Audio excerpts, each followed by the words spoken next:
Living life in the fish and New England colonies. Here we have all the states in the New England colonies have wonderful states. They have Vermont, New Hampshire, Massachusetts, Connecticut, and Rhode Island. And you can see this Maine up here.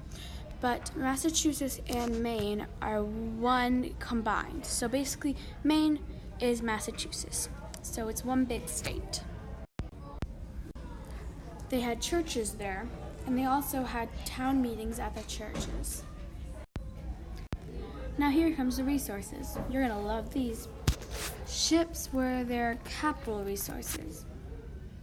They used them to go fishing, and below it, the ships, there are fishermen. Fishermen went fishing on the ships, usually, and fishermen are human resources.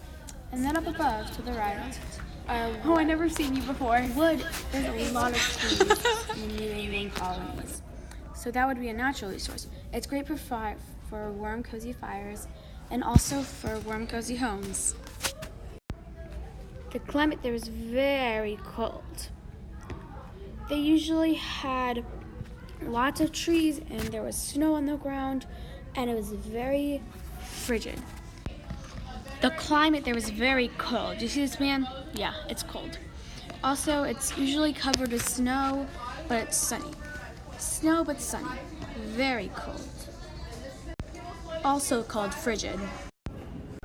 The geography of this region was very rocky over here and had lots of trees. Also, farming wasn't great for this region because there was so much rocks. They didn't have some room, they didn't have the tools and machines to move all the rocks. The people in this region were Puritans. The Puritans were right here, and these are the Pilgrims.